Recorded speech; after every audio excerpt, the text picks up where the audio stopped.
US, San Francisco, California. And today I'm at the place that can be seen as an epicenter of the most radical changes for the last decades. But today is not about this. Today is about how we actually survive these changes, how we adapt to these changes, and how we can approach of building our societies in the most sustainable way.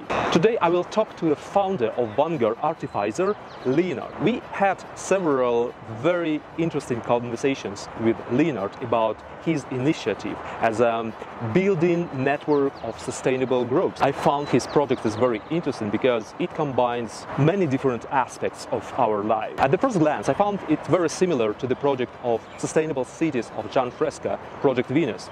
But then I found that it's pretty unique and pretty adapted to the realities that we have today. And no more words. Let's go to Leonard and talk about his project in person. Let's go. My name is Leonard, and I am the founder of Vanguard Artificer. It's a community initiative where we try to sort of look at the challenges of building up autonomy and resilience for ourselves and our communities. And we go and look at all the different verticals that needs to be sort of fulfilled for functioning societies, like energy, food, technology, finance, and sort of start thinking about what can we do with technology and what do we need to learn to become more self-reliant. Agentic paradigm and coming closer to AGI. AI will take over more and more human jobs. So yeah, this is inevitable future, but how we will manage in this period of changes will actually define our future, how we frame it. Either we go with our current, I would say, like rough capitalistic paradigm, and continue doing things like we are doing, and we will have consequences, probably end up in like some sort of, dystopian world. Or we could use it for good and probably reshape our future. I mean, it's like a dystopia is like, it is already here. In parts of the world, life is very dystopic. In other parts of the world, life is great. And for both of these, let's say, regions, the question of like prosperity and like falling into despair is always a few decisions away. You know, like you might come up with a good idea how to organize, it might be awesome, or you just fail to see something coming for you, and you're not adapting fast enough to what's happening. At the core of what drives me is that we need to become more aware of how to actually organize around adaptability in our society and in our culture, and not from this, let's say, high level, you know, like what the European Union should do or what the Swedish government should do, but what should we as groups of people work on together within our free time? What do we care about? What's important, and how do we protect and nurture that? So that's at the core question, let's say, for what we're doing at Vanguard Artificer. I want to bring those kind of mentalities closer to people, like people working together intentionally for their own benefit, rather than corporations or nation states and whatever, you know, like these higher level interest groups.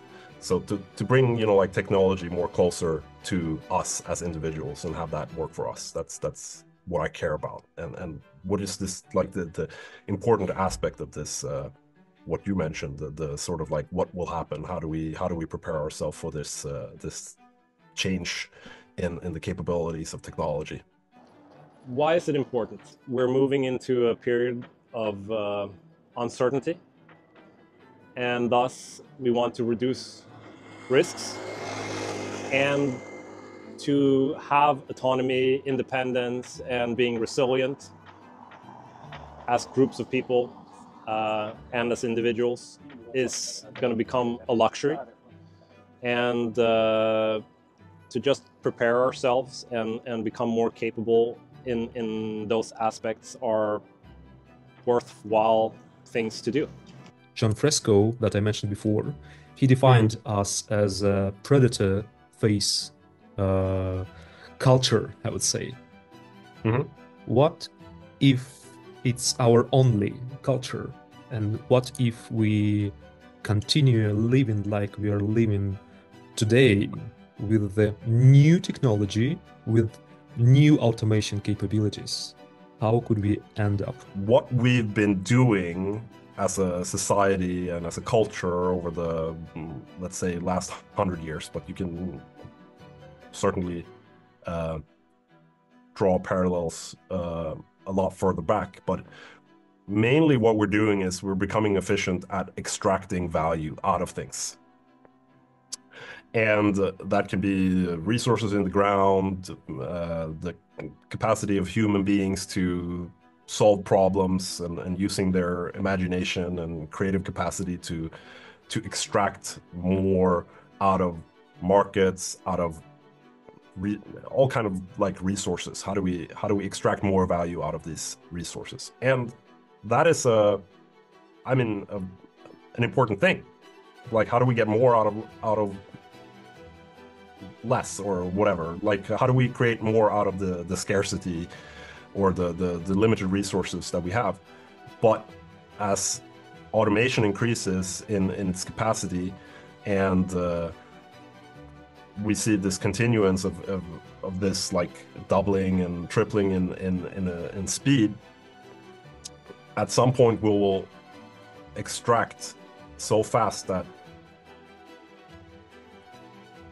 things loses its value and other things become really, really valuable and scarce because we've used up almost all of it.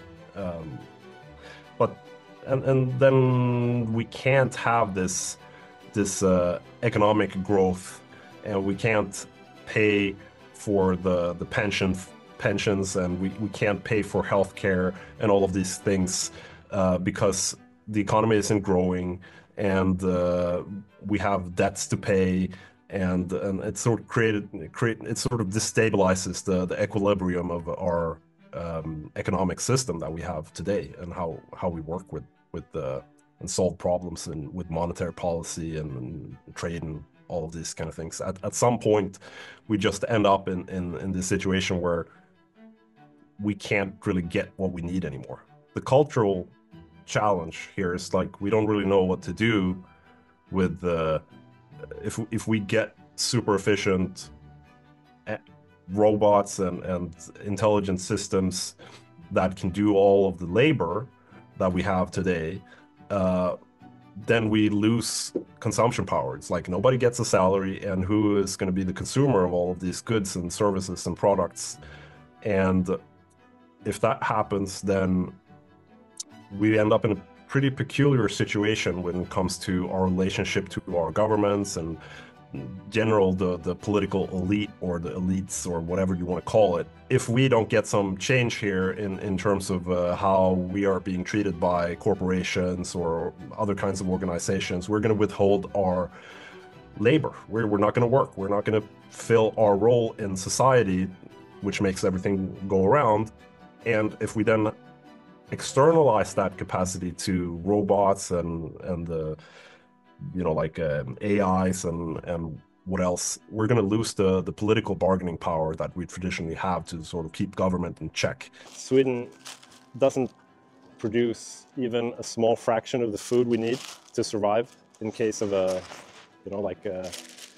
breakdown of a serious breakdown of supply chains. We're going to starve to death. Is it about food? I mean, your project?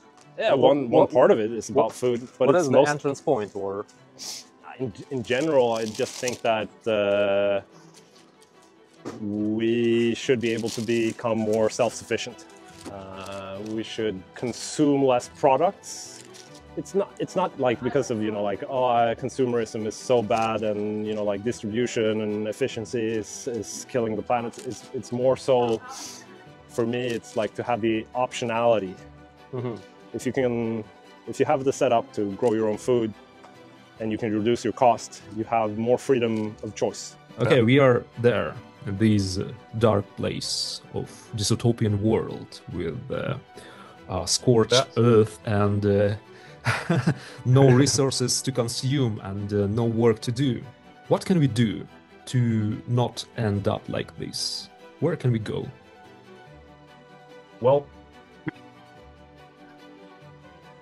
there's so many, let's say, there's problems on each level of society to be addressed here.